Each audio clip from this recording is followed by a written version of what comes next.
to finding calm in the chaos. I am Denise Sith, and this is my podcast.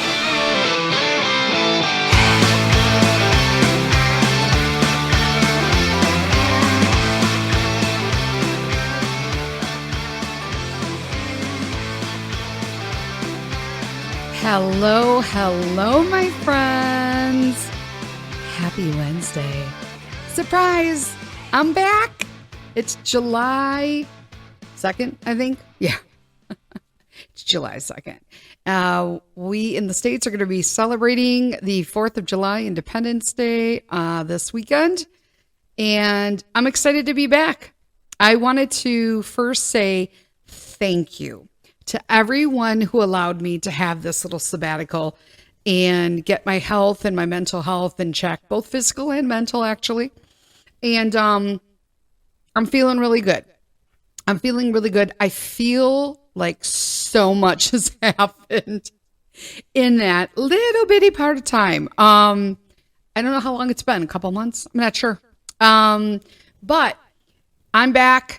And I am so grateful to anyone who tunes back in and gets all the alerts from all of that stuff. If you don't already like and subscribe, please do so. It gives you the alerts when I do come back like this. And because I don't advertise, because I really don't care.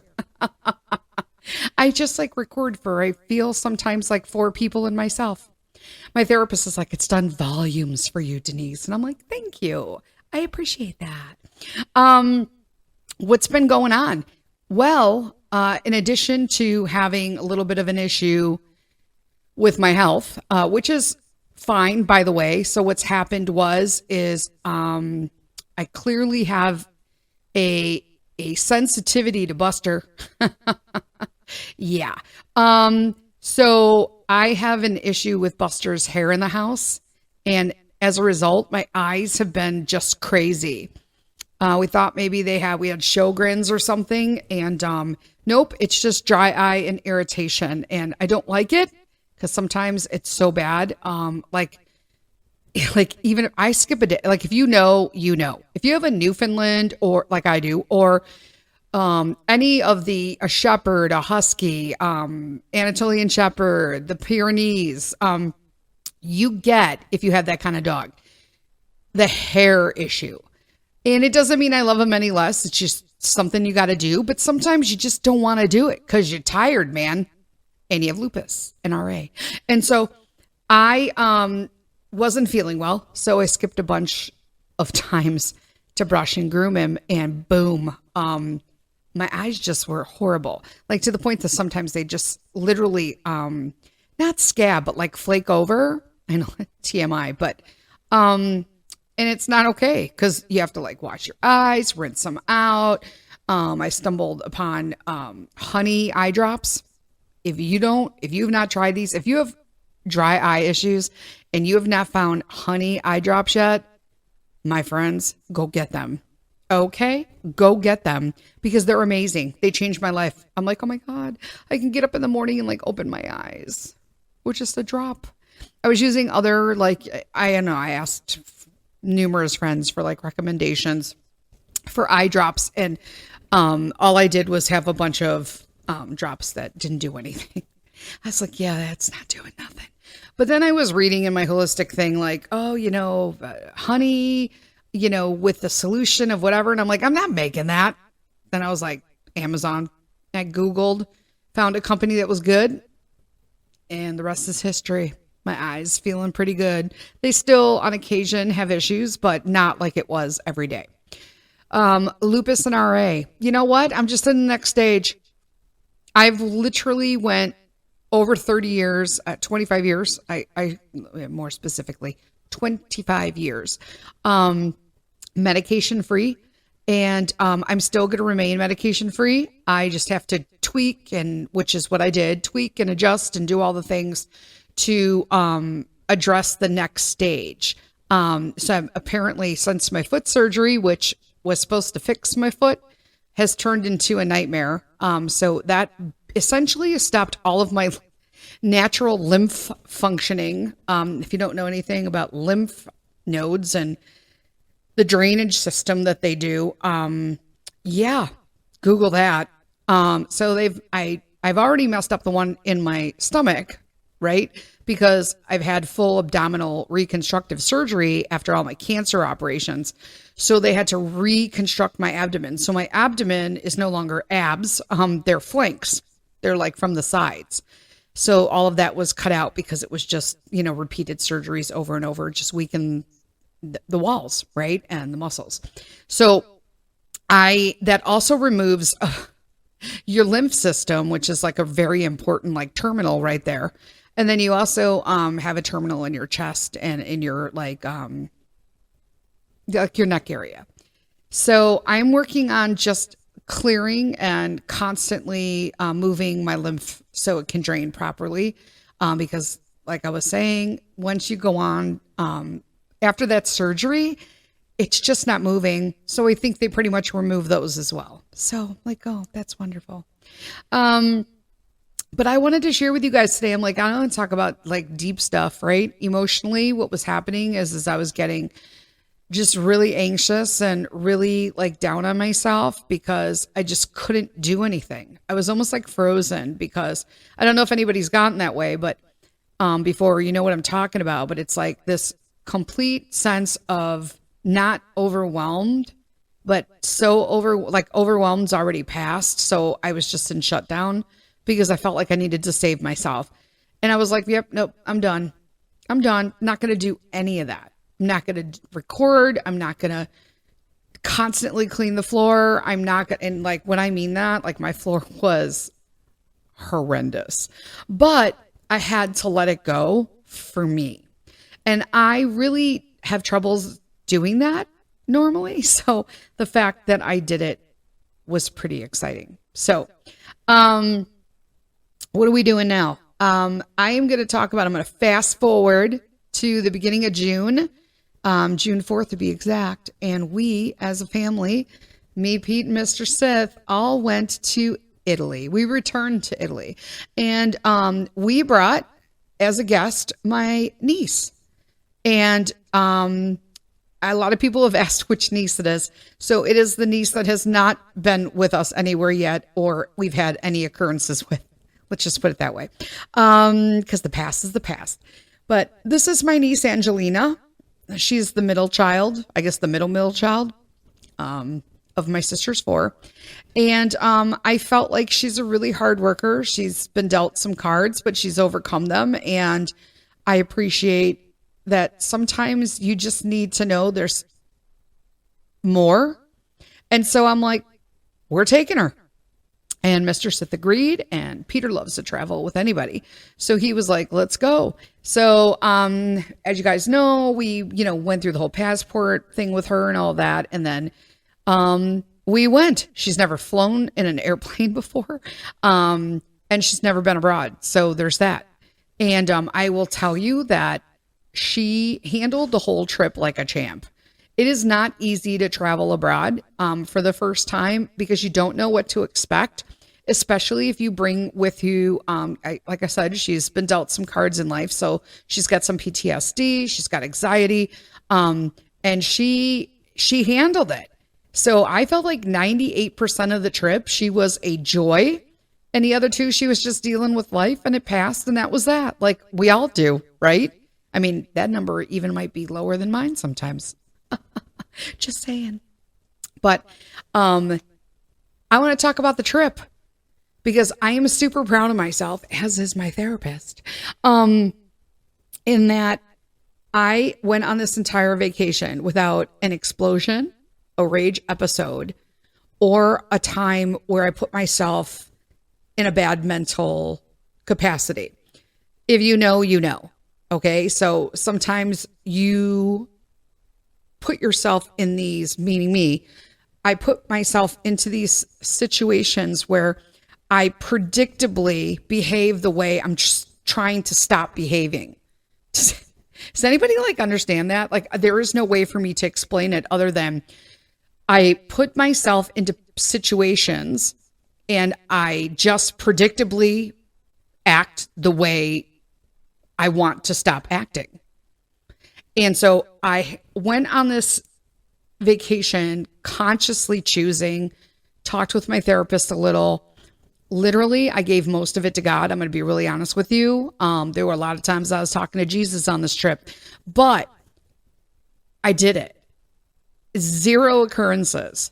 I had situations that were like disappointing, not with Italy, but in general, like just regular situations that come up when you're a parent or whatever, when you're traveling with your husband. And, I just handled them.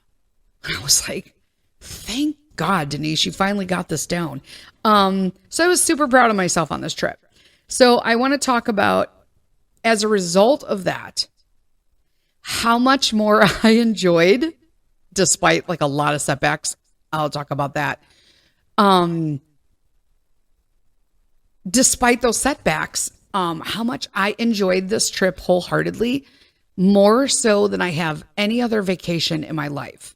I mean that 120%. Because simply of the way I handled myself internally on the trip, I was able to enjoy things without going into a moment, right? An anger moment or a rage moment or anxiety where I'm just talking to myself about that issue and not seeing what's around me. And boy, it made a huge difference on this trip, like duh. But it's hard when you carry, OCD, and, obsessive compulsiveness is really bad, especially the negative part of it. I mean, there are positive parts of it. I'm not going to lie. Your house is clean, blah, blah, blah, but the positive parts of it can be really well. And that's what I tried to swing. I tried to reprogram in my mind about how instead of going into a negative repetition, I was going to go into a positive repetition. And this was what worked for me. So anytime I felt the trigger, I literally started talking to Jesus. A lot of people are like, oh my gosh, just saying that. It's not big fan. Oh my God, I can't believe she's saying that. Who does that? I do. And so do a lot of people apparently. But I literally would just start talking to Jesus. And I'm going to start talking about the trip because this is how it started out. Less than 24 hours, it was literally about 15 hours before the trip, I got notifications. Now, everything was paid for, like our VRBOs, the plane, tickets to some of the functions that we were going to see. You got to buy ahead of time. So I was done, right? We just were going and spending money and enjoying, right? On food or whatnot. Because of the food, you guys. Oh my God. All right, I'll talk about that. Hold on. But wow. Literally 15 or less hours before, I got notifications via the travel app that my Milan, which was the first place we were staying, and Rome, which was the last place we were staying, our accommodations were being canceled because they were double booked. And we were not the first to book. And I'm like, wait, okay. Okay, because that's where I did. Oh, no. Oh, no. And then I caught myself. Nope.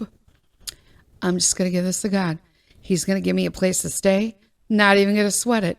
I'm going to look at some places, see what comes up. Now, I will tell you that this was a Jubilee year in Italy, meaning it is a Christian. Every 25 years, the Christians all flock to Italy, specifically Rome, but some other big churches in Milan and all that.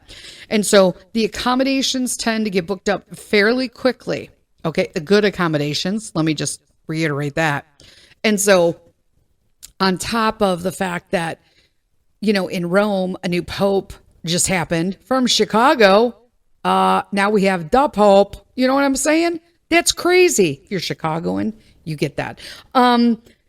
But how crazy. We were literally, side story, squirrel.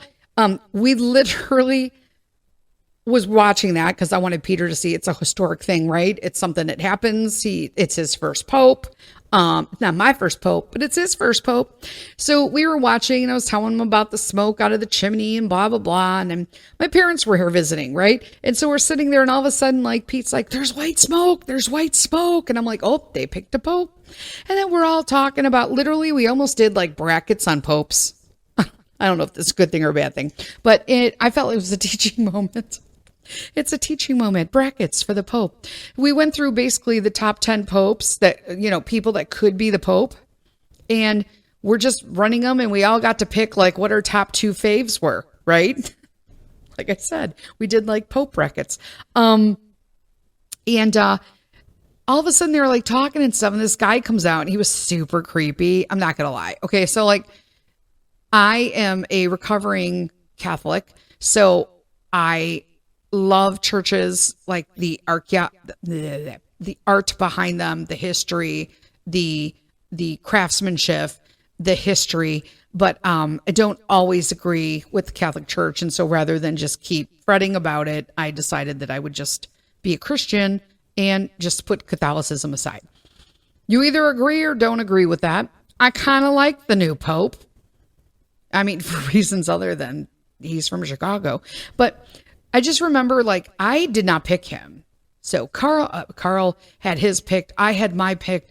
Peter had his pick. And all of a sudden they like announce him and it's this guy's walking forward, obviously. And I'm like, who's that? We're all like, who's that? There's not even like, I'm looking like on my phone, like, wait, is this guy in like the final runnings that we had? Was this guy on the brackets? Like, I don't even know. No, he was not on the brackets. And then as soon as his face emerged, we were watching like an Italian stream on YouTube and they start talking. So here's me, hurry up. I need captions. I'm not that fluent. And they're like, this is, he's from America. And then they start talking about Chicago. And I'm thinking, did they just say he's an American Pope? Which is crazy all in itself. Okay. If you know, you know. But the fact that he's from Chicago, just, and you're from Chicago is just like icing on a cake, right? And we were like, wait, they literally voted on the Pope. Unbelievable. So that side story over, back to the original road. Having a new Pope, the death and the mourning of the old Pope, it's a lot. And so it can get super busy. Plus things are closed down and, you can't visit on certain days. And so we weren't going to see the Vatican, but I am in a group that does Roman travel. And there were lots of people who literally, I mean, think about it. Yeah, I get that a new Pope was elected and it's huge and it's monumental and it's historical and all this stuff. It's a huge rite of passage for Catholics and all this stuff and Christians alike. But, when you've paid everything planning a vacation that is a once in a lifetime thing, you don't even know if you're going back, and you've made, bought tickets and did all the right things to get in to see the Vatican and the Sistine Chapel and St. Peter's and all of that stuff. And then you're just suddenly told you can't go because they elected a new Pope and there's things they need to do in it. So they just close them. It could be pretty devastating. So there were a lot of people who were affected by that. And it's just like, well, maybe you can just go in like the square and just see the Pope. Like maybe that'll be cool. But it was kind of sad to see that. We didn't have to worry about that. So, but finding an apartment. So I wound up looking, I normally do VRBO. There was nothing unless we wanted to rent like, some penthouse for $1,200 a night. And I'm like, not going to happen. So we had to go to like, we went to booking.com, which my husband uses, but I've never used. So I wound up finding a 2-bedroom apartment in Studicita, which is the student city. So it's by the colleges. Turns out it was a really nice apartment. There was some construction, but you know what? You're in Italy. Everything's under construction. Not gonna lie, it is. So if you're going to Italy and you think everything looks like Tuscan pictures, nope, that's not how it is. Overall, it was close to everything. Let's just put it that way, right? Sums it up. It was clean. It was 2-bedroom. There was construction in the front. We couldn't hear it. They didn't do it while we were there, or if they did, we were already gone for the day, so it didn't disturb me at all. And it was close to the trains, and we had cafes near us, so it was perfect. Cafe in Italy, a cafe or a bar are places that serve drinks, coffee, Aperol spritz, like beer. They're all the same. So you always want to find a cafe or a bar near the place you're staying in Italy so that you can go have your morning coffee. Can you make it at your place? Yeah, you probably could, but you're traveling abroad. So I want to have coffee like the Italians. We're going to talk about that too, because it's been rough since I've been back. So the first day, we got to our apartment. It was really not a big deal. We always just get rides from the airport to the house because why play, right? It was decent getting there. We were in a decent area. I will say that not once in all the places that we went in Italy did we feel unsafe. I know a lot of people may or may not think of this because of all of the strange, crazy media and news that we have going on. Did we see copious amounts of migrants protesting in the street and doing weird stuff? We did not. We did not. I'll be honest. And I thought that I know pickpockets are always an issue in the big cities.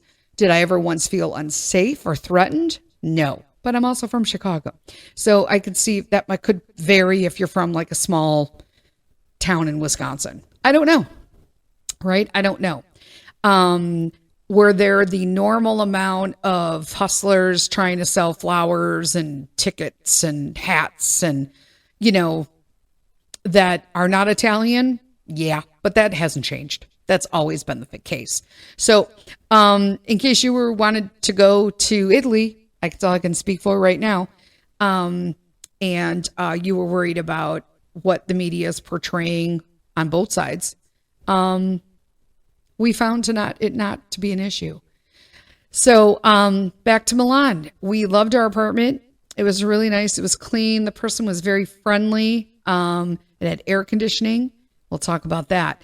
So Italians are not huge fans of air conditioning. They may or may not have air conditioning in their home, but they do not use it like we do in the States. Okay? They do not use it like that. It is enough to cool them off, but a lot of them feel that it makes you sick. Okay? They're also not huge fans of ice. Yeah, you heard me. They're not huge fans of ice. And I mean, logically, it makes sense. They feel like if they're going to have a drink, it could be cold out of a refrigerator. And if you put ice in it, it just waters it down and makes it taste gross. I think, in all honesty, we're just used to drinking our drinks that way. Or that we have such copious amounts of drinks. Because once again, just like last time we went in 2023, there is a huge discrepancy in portion sizes between America and abroad. And a lot of people are like, oh, you ate everything. Like, how are you even? I would come back weighing 100 pounds. No, you wouldn't. Because we walked over 25,000 steps a day. It was extremely hot.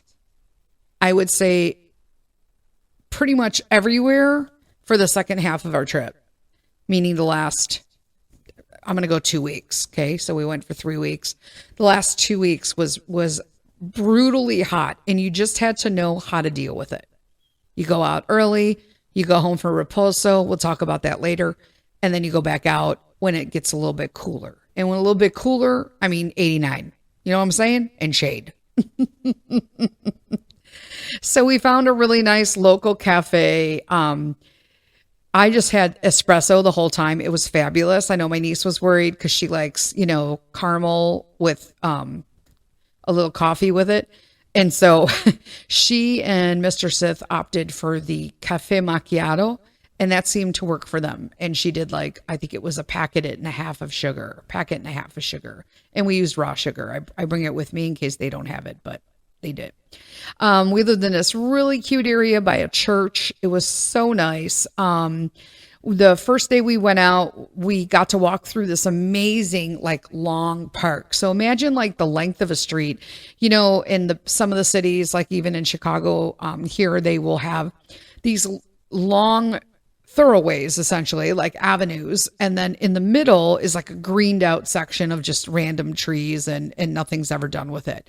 They did that, except they used it and made it more park-like. So they had basketball and climbing things and stuff for the kids. And it was just really nice that they utilized that space. But it was right down the block from where I was, like 4 minutes, because we were going to the subway. The train system in Italy is the bomb. It is pretty much everywhere in Europe that I've been, but it is so much easier to get around. Now, we didn't have any issues. We left at the beginning of June, so there weren't a ton of people there yet. I mean, there were people, but like doable people, if you know what I mean. Doable people, because it can be quite like crowded in places like Rome, especially during a Jubilee year and the death and the election, of a new pope. So we were on the subway. Again, never felt unsafe. Always make sure in Italy, if you do not buy your tickets on your phone, so that they're validated on your phone, gets validated automatically as soon as you use them to get in. If you buy paper tickets, they have to be validated, everything, okay? Or there are fines. So we went and saw the Duomo di Milano. It's a beautiful church. Like when you look at these places, they're just phenomenal in their architecture, inside and out. And I always think you should, if you don't want to take a tour, I Google. I don't take the tours. I don't do the audio tours. I just Google stuff. And then we'll read it to each other so that we know what we're looking at. And then we just all enjoy. You know what I'm saying? So we took the piazza right outside of that. The square is beautiful. It's also the same square that you find the Galleria on. Okay, so the Galleria is the architecture in that is amazing as well. It's like this huge glass domed marble and limestone, and it's just stunning.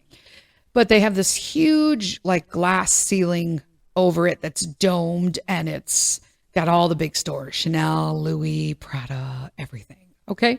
And there's some restaurants, and there's also a hotel in there, apparently. That's kind of cool. And there's a place that you can go where you can have coffee and look out over the piazza. So that's kind of cool. We did not do that.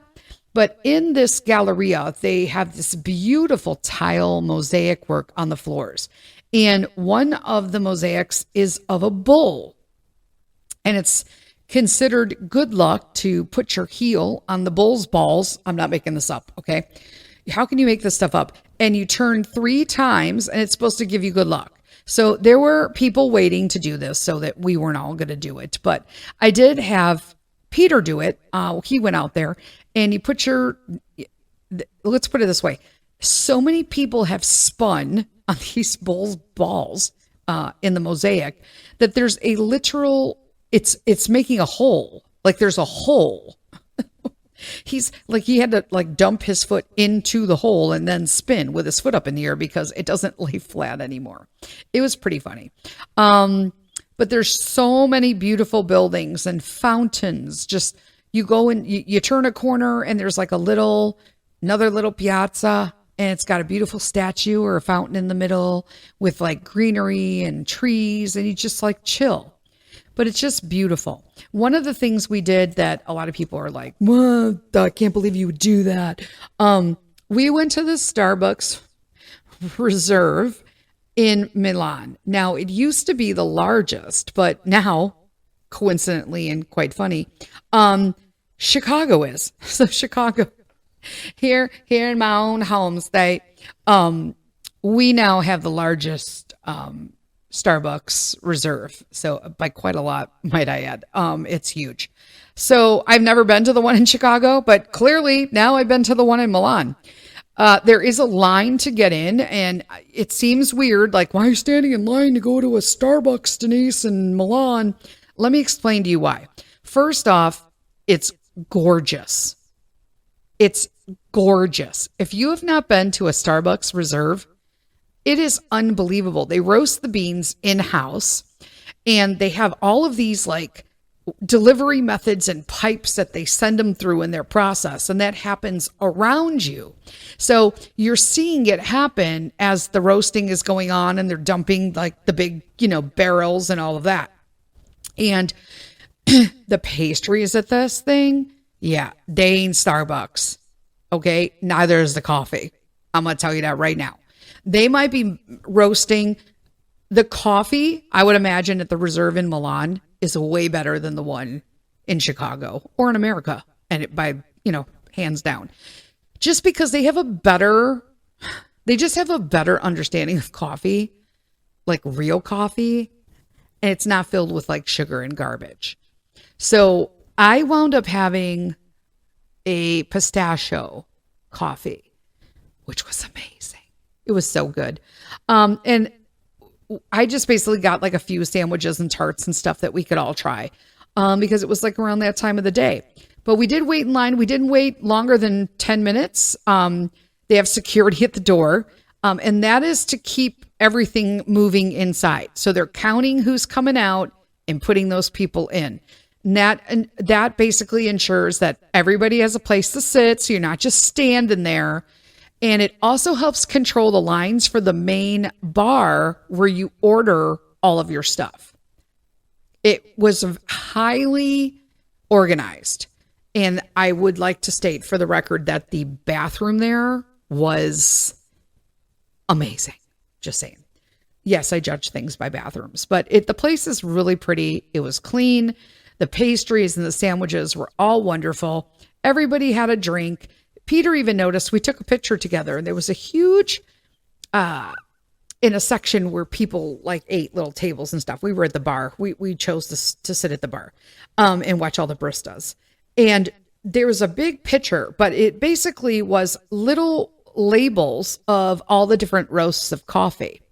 And they had them folded up into like almost rectangles. So it looked like almost like a brick square, right? A square made up of individual bricks of these coffee labels.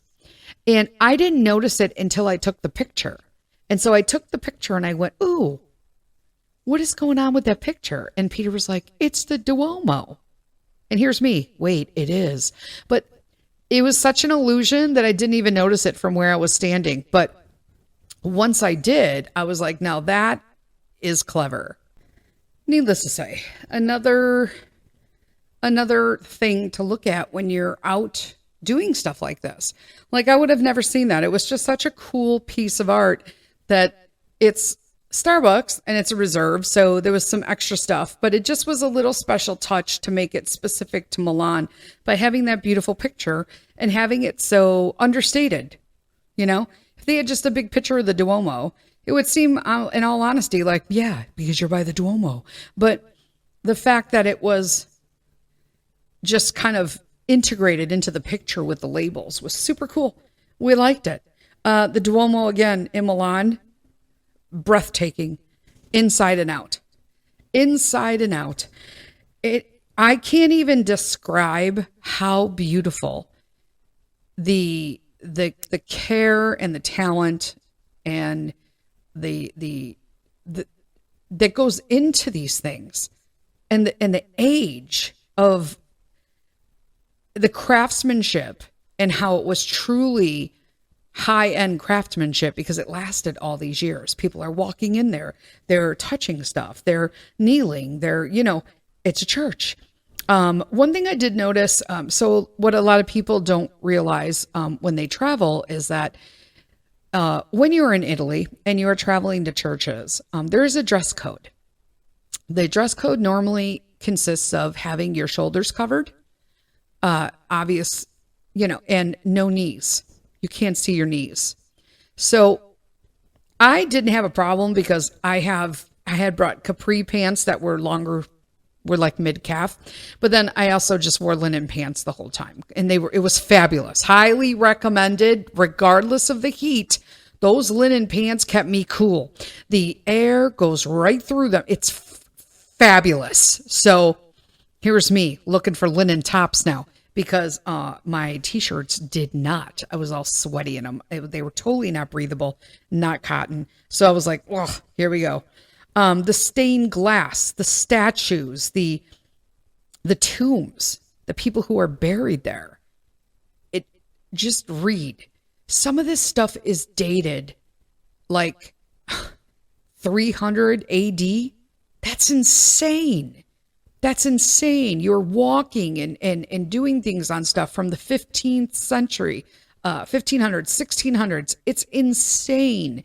The beauty and the quality and the craftsmanship that goes into these things in the past. We don't make things like this anymore.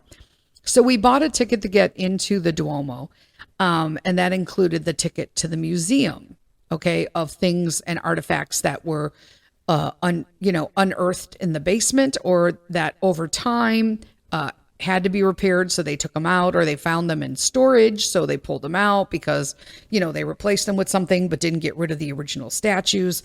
And so they keep all that stuff and they put it on display in a museum. Absolutely stunning. About the church dress code, though, there's a lot of things that are written into common sense that don't actually, like, there is no common sense anymore. Be real honest. There is no other way there is no dance around that subject.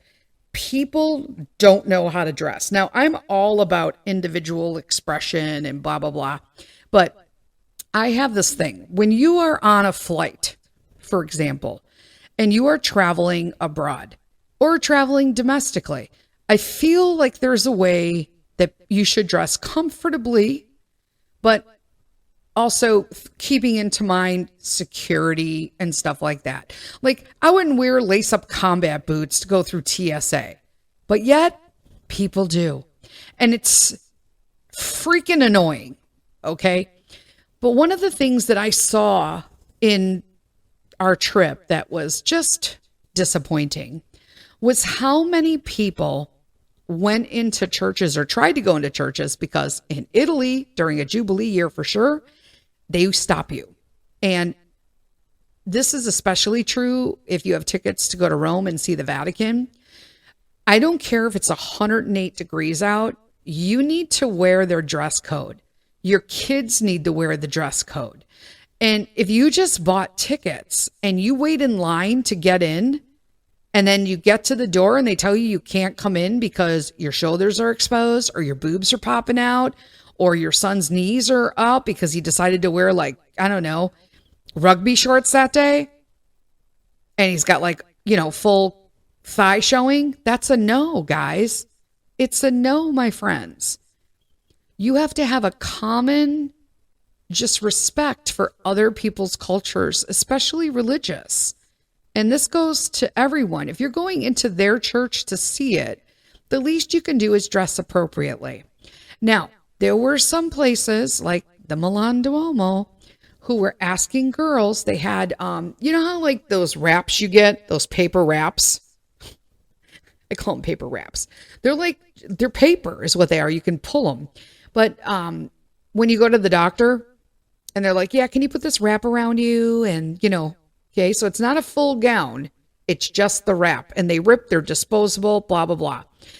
They had those, but in white. And so they were asking girls to put them around their shoulders or wrap them around their waist because they were wearing, short shorts. And it's just the fact that you have to be told that you can't wear a tube top and, Daisy Duke shorts. I just totally aged myself there.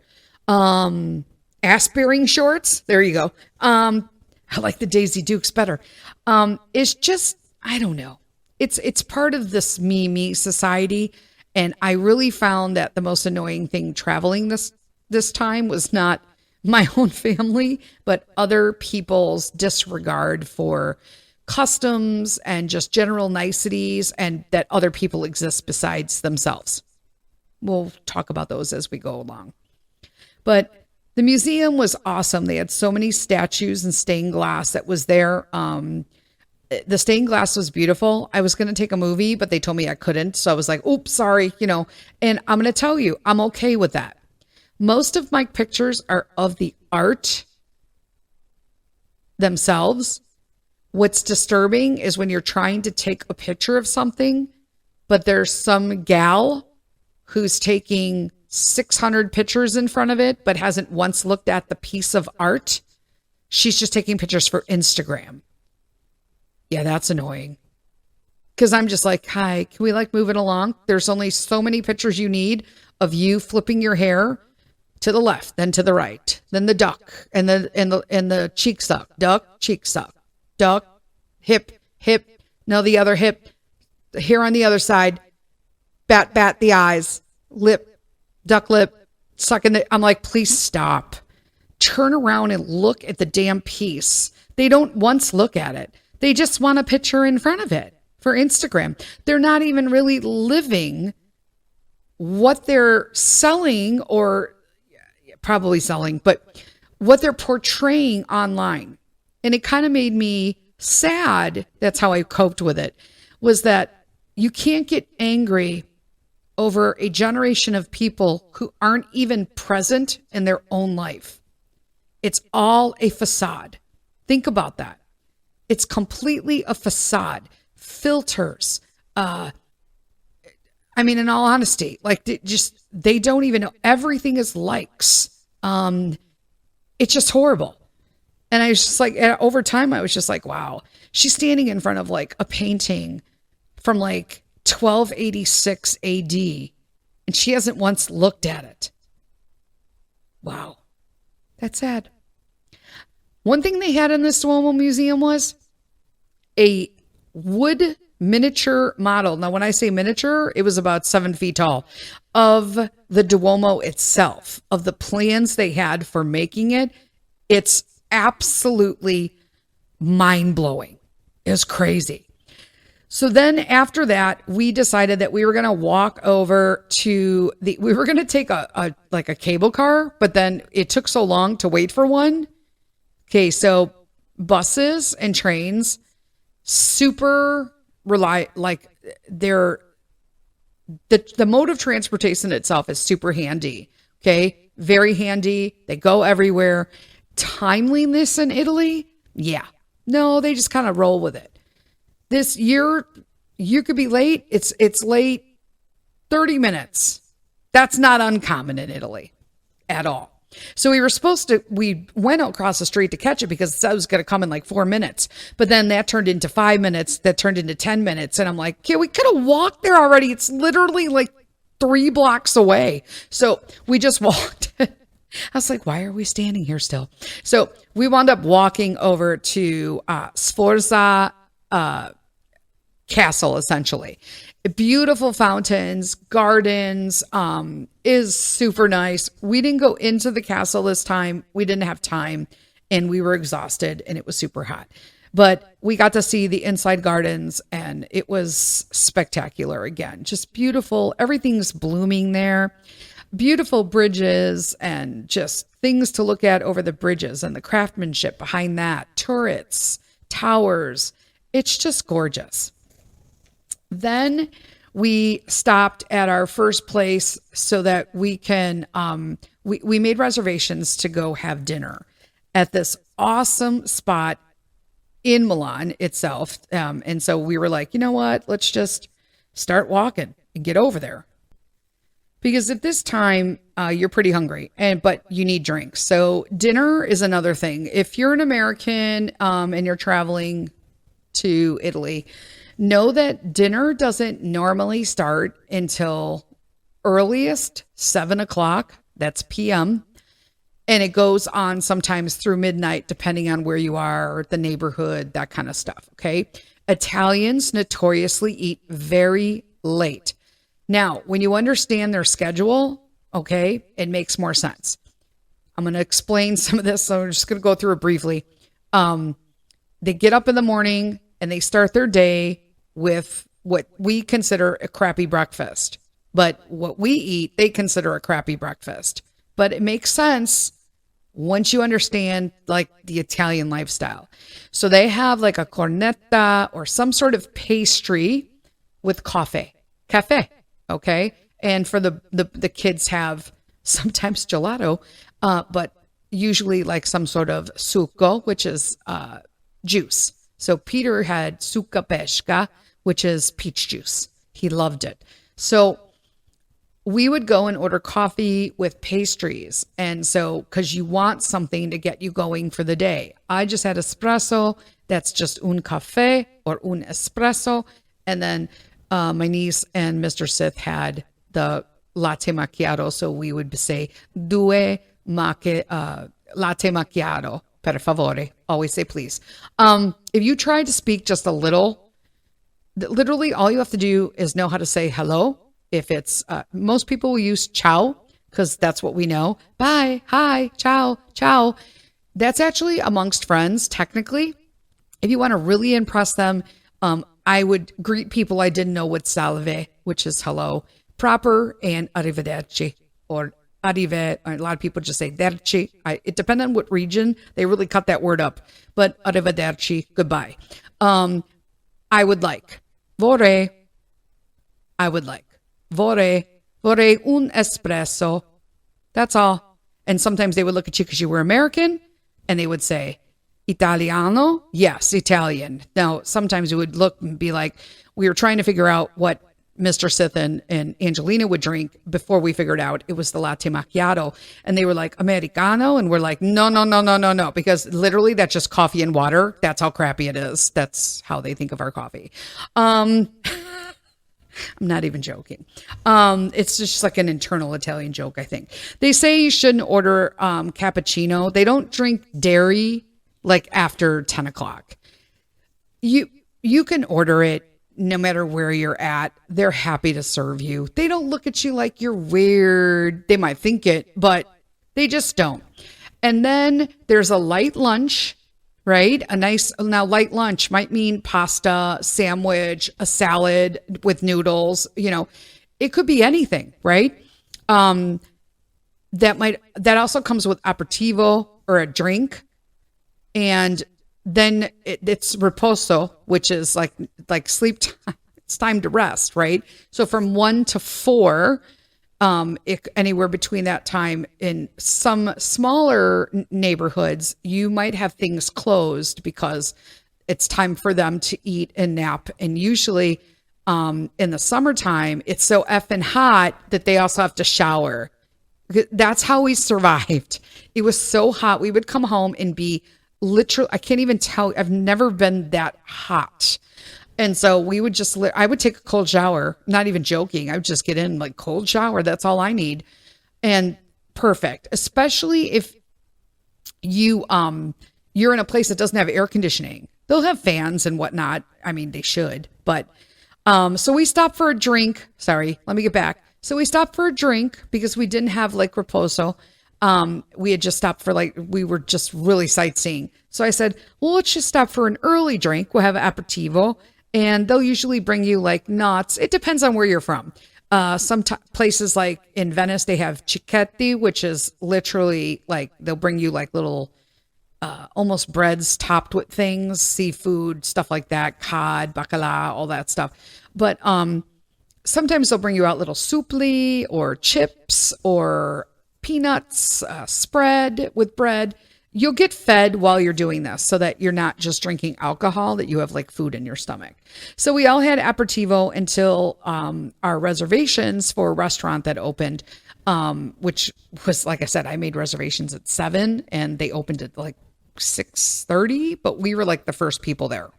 The restaurant is in Milan, but not in the historical center where the Duomo is. It's out a little bit. We walked. So it's like a 1960 style, for lack of a better term, grandma's house.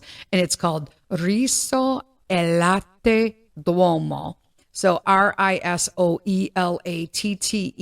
Duomo, DUOMO. Okay. It is like a little old fashioned house. on multiple levels. So we were like in the kitchen next to the cupboard, and then on the top floor, and you can see them because it's like a little, like 5 stairs up, a landing, 5 stairs up, a landing, 5 stairs up, a landing. That's it, right? There's even laundry, like fake laundry hanging. It's adorable. Some of the best food. It was delicious, my friends. Delicious. Like I can't even. We got, what did we get? So we got the fried sardines. So sardines are big in Italian culture. I only like them in Italy, of course. But they are not like fried. It's almost like a tempura batter, and there's no bones. So you just like eat them, and they have like these like mayo dips and stuff and salad with it. It's just so good.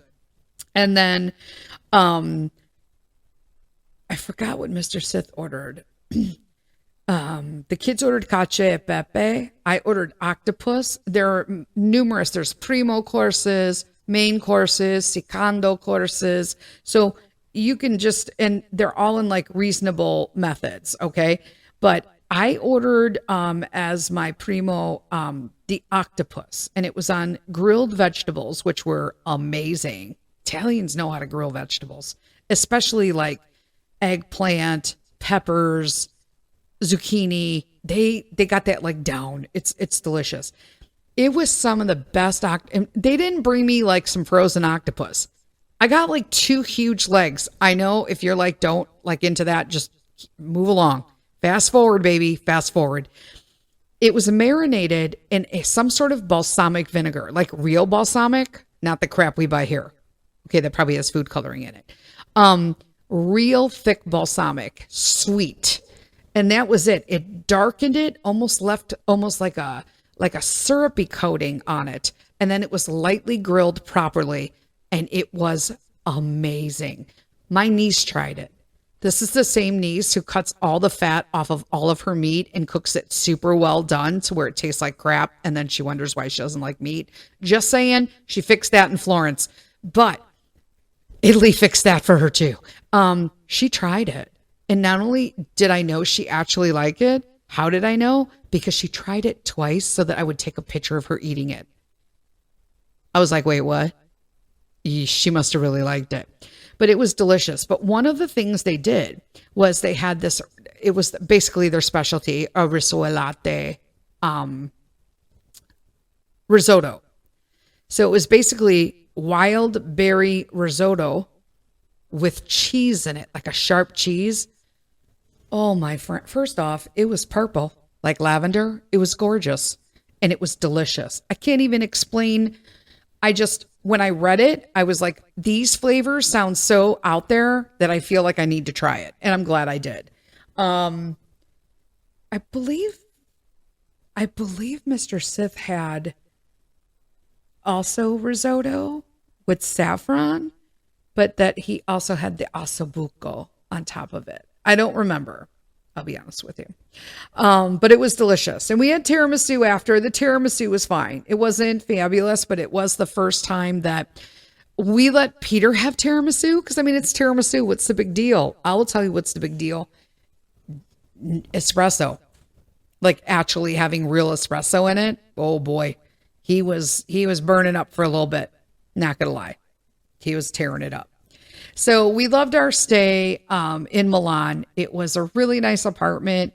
The host was very accommodating, and it was clean. Like I said, that's all we can do. We did take a day trip from there. We could talk about that on the next episode. But again, we took the train. No big deal. The train stations were decent. We stopped in the morning for, that's when we started using the electrolytes. And look at the train stations when you travel, people, because they're also gorgeous.